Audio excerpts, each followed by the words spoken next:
Hey, what's happening? Welcome to Hotshot Trials and Tribulations. This is what we're dealing with. Hey, what's up?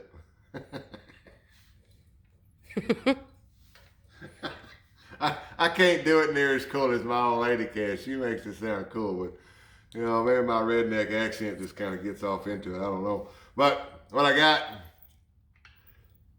is a sanding disc, and it's 36 grit sanding disc.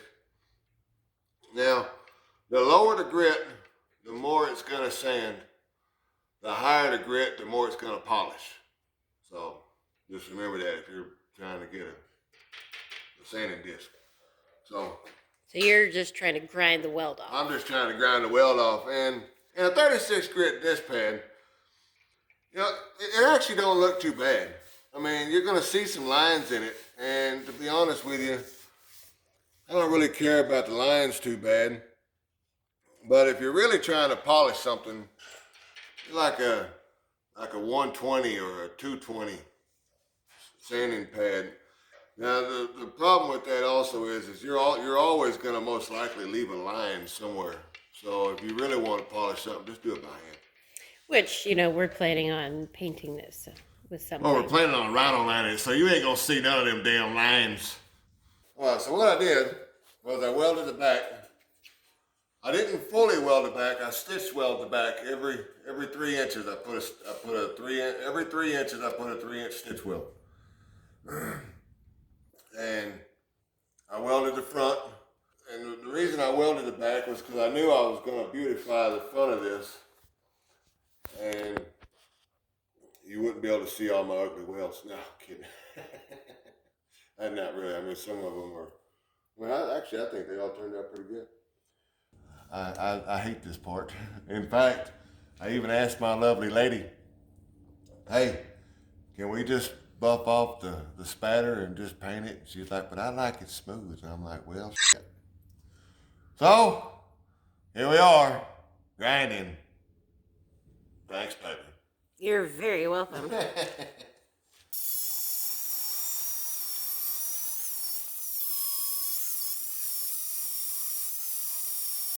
30 minutes later.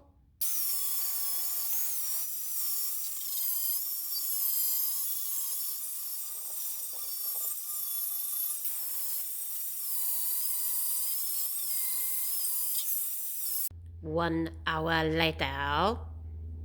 So we've been burning through these flat discs pretty quickly. So I'm gonna try a grinding rock just to get the bulk of the weld down, and then come back in with a buffing wheel and smooth everything out. So we're gonna give that a shot. Does it have a grit number or anything like that? No, it's just a grinding rock.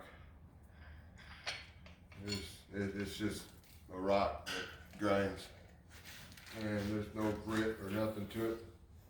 So we're gonna see how this works.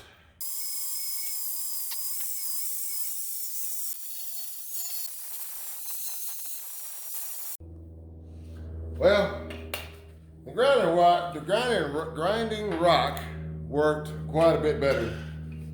I was very hesitant on using this thing because, one, it's extremely aggressive. Very loud. Very loud. And when you're grinding with a grinding rock, all it does is just sit there and just vibrate in your hand. Yeah, that's buffing wheel. And that is, what is it? Grinding rock. Grinding rock. Yeah, the video might not be able to show all the aggressiveness with this. I mean, don't get me wrong, I'm pretty good with a grinder. Looks pretty aggressive. But there you go. Now we're taking the bumper off. Taking the bumper off.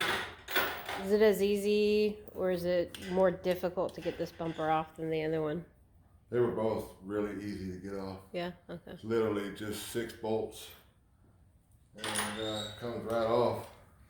And you hooked it up exactly where the other hookups are? Yeah, I actually used the same frame mounts. What tool size are you using? These are 18. That one down there is 18, but I had to use a 19mm nut to hold that bolt right down there.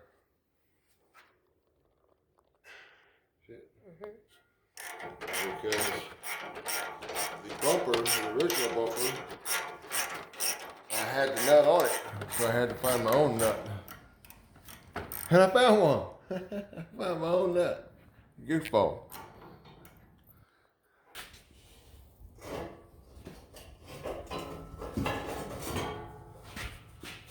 Now, did you say that this bumper actually might be lighter than the other one? It's not lighter, but it's right around the same weight. It's shorter. Doesn't stick down near as far, which is nice because I kept hitting that bumper on things. You know, when you're hot shotting, you know, you're not gonna always be on pavement. So. Yeah, we've definitely done things out in the middle of nowhere, that's for sure. Yeah, I definitely hit the bottom of that bumper quite a few times. So, if you are gonna do hot shot and you're gonna do, you know, everything and anything, I would strongly suggest getting a four-wheel drive truck because we definitely used it quite a few times. 5 days later.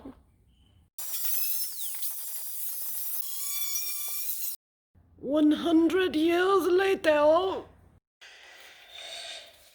Yay! We're done grinding! Whew! Well, that's over with. Huzzah! We'll catch y'all in a minute. Oh, I gotta cut some holes in my bumper because I forgot one thing. Vents for this guy right here. Now I filmed me putting this in, but it kind of worked out. So that's what happens when you film by yourself. So I gotta make some holes in my bumper. I'll show you where we're at. So what we're gonna do here is this thing is 49 inches. What's half of 49 inches? Anybody tell me? Come on now. Y'all gotta be quicker than that. It's 24 and a half. So. He loves math, which is good considering he fabricates. A fabricator without math is, well. Now the transcooler is 20 inches. Fabricator without math is not a fabricator. So a transcooler is 20 inches. So what we're gonna do, gonna mark out 20 inches. So now I did it at 12 and went to 2. That's 10 inches. We're gonna set it at 2 again, right here.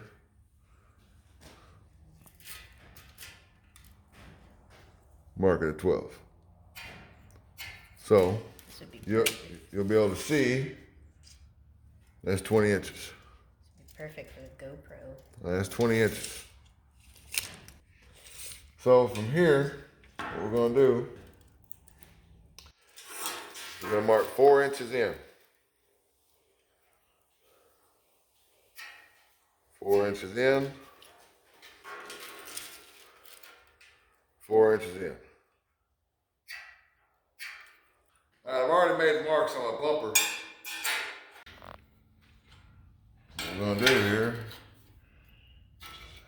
make our marks here, like so. And then we'll transfer them down.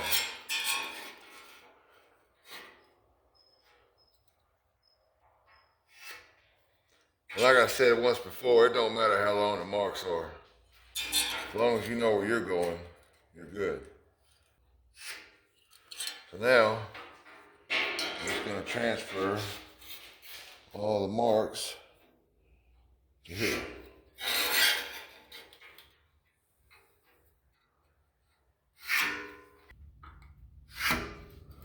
Okay, so I know that I wanna go 2 inches up and 2 inches down, 2 inches up and 2 inches down. That'll be a 4-inch hole right on the corner. So, take that old trusty old tape measure. And like always, I don't like to use this part of it because as you can see, it moves. See how it moves like that? So I don't like to use that. So what I do is I'll just pick a number. Pick a number from 1 to 10. 7. You're supposed to say 2. So any number. Any number will do. It made you laugh. It did make me laugh.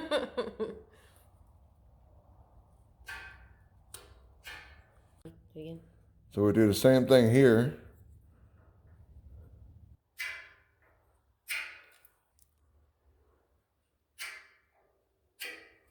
All right. So now what we're gonna do, take our straight edge. We'll do it like this here. Make our mark. Come down here. Do the same thing. Come over here. Do the same thing. All right, now we got our 4-inch hole. If you want, you can just come back in. Sometimes some people just get on a line and just keep on trucking. I am definitely one of those people. So we don't want to do that. We just want to make a 4-inch hole. Blam, right there. So we get our grinder and cutting wheel.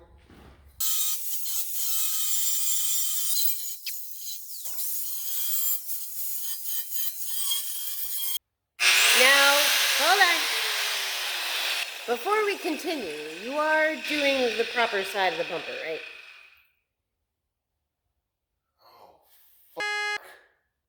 I don't believe. Yeah. As I say. So, how do you grind that? Like, I don't know. I feel like usually when I try to cut something with something circled. You always end up going past the line? Yeah. The easiest way to do it is to get a full grinder disc. Now, I'm gonna do this side here, this side here. I've already done this. You can see I went all the way to the edge there. And what you do is you sink it, you sink the grinder disc all the way as far in as it'll go, and it will go all the way up to the line. It won't go exactly to the line, but it'll be pretty damn close. I say, because usually I'm cutting fabric with one of those little roller cutters. That you're gonna have a hard time with because you can't sink the roller cutter all the way through the fabric. I'm guessing. So I sanded all the burrs out of the holes, so when we fit this in there, it'll fit flush. And so what I'm gonna do now, so you always want your expanded metal to be a little bit bigger than the hole. So you'll have something to weld to on the outside. And so we're gonna cut a 5-inch hole there.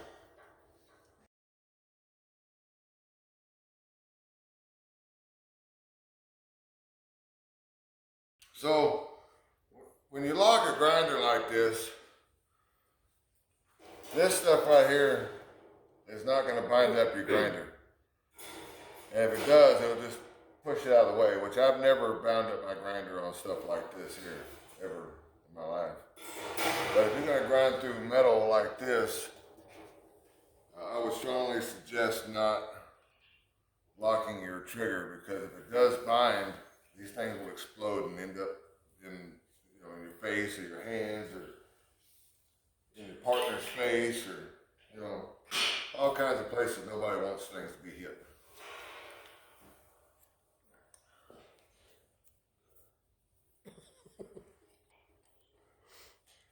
A wonderful helper. Not my wife. Such a wonderful, wonderful helper. All right, that's your 2 4-inch or 5-inch squares. We got lucky that this just happened to be in our blacksmith forge area. That was pretty cool. Yeah, it worked out pretty good. We didn't have to buy it. Huzzah! I would bought it at some point. Well. Whatever we bought it for, we needed this out of it. Just a little chunk.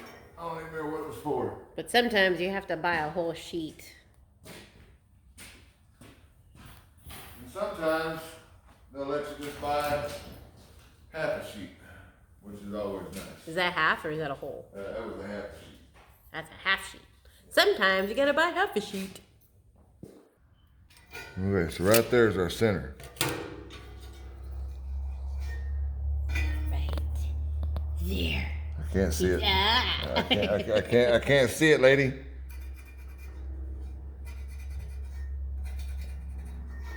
Okay, so there's our center there. Pretty close to center. Center on one side, not center on the other. So that's why you always make it bigger. So we want the grooves going this way. Don't want them going this way. Why is that? It's easier to bend. Oh. Good to So know. you're bending with the grain, well, grain, not really grain, but with the direction. You bend this way. If you were going to bend this way, you'd have to bend against all of that. So you're only bending against this little section right here. Makes it pretty easy. All right, you see how easy that is to bend? Just bend it right by hand. Very gently. Check it. And there it is. You do the next one. There we go. Fits perfect now. Okay, now you get yourself an old clampy clamp. I turned my machine all the way up. Well, with this machine right here. That's a TIG? Yeah, with this machine right here, I turn it all the way up. And just use the pedal to... Where's your pedal? There it is. Right here. To adjust my heat. To the eyes of the welder. Let's see if I can remember how to do this. It's been a while.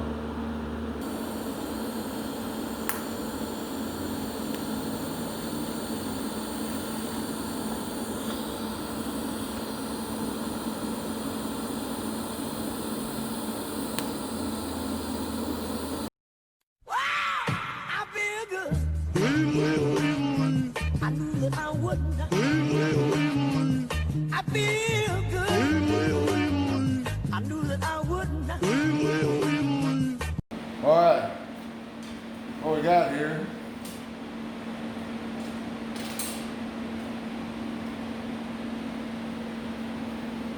is 48 3/4. What's happened? 48 3/4. Ah, you took too long. Come on now. 48 3/4. 24 3/8. All right. You can ask me that all day long. Fractions confuse me. And a hole in this thing here. There we go. 24. That's our center point. Alright, so what we need is a piece that's 3 inches long down to 0. So 3 inches wide down to 0. 3 inches wide down to 0. So that's what we need. What we're going to do up here, the top, put more expanded metal here. So it's going to go from here to here, from here to here. And that way, because the grill center is right here, and it angles down like this. That's how the grill is set. So I knew I couldn't finish this top piece until I got that grill in there. So there we go. And I wanted to do expanded metal up here. Thought that looked pretty cool. So we're gonna see how it works out. All right, got this thing tacked on here. So what we need to do is clamp that there. Clamp that there so I can bend this over that. That's great. All right, so let's show you that here in a minute. So I got these long clamps here. That way I can bend around these. All right, now I should spin that.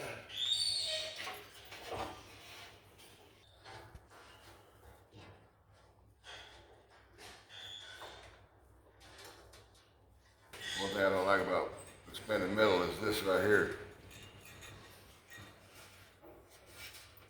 Flexible? But I think when I cut this down to here, that's gonna go away. So I think it'll be okay. If not, then I'll put some heat to it and make it go that way.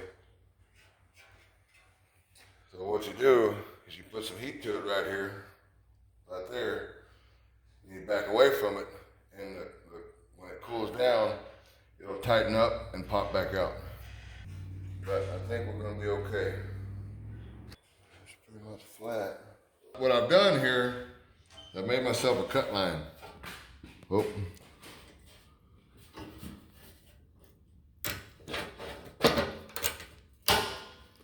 I've made myself a cut line.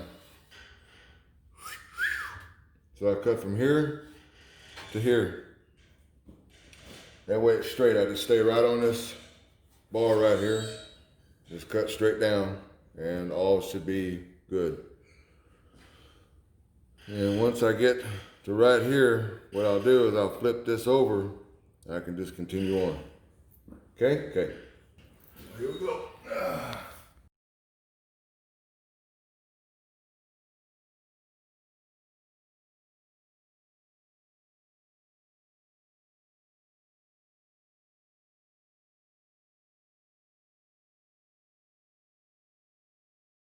And I was correct, it did do exactly what I needed to do, which is straighten right out. So that makes me straightened right out. Look at that. Now all I gotta do is just take the buffing wheel and then do the other side exactly like this one. All right, guys, we'll catch y'all here in a minute. All right. Well, this is what it looked like.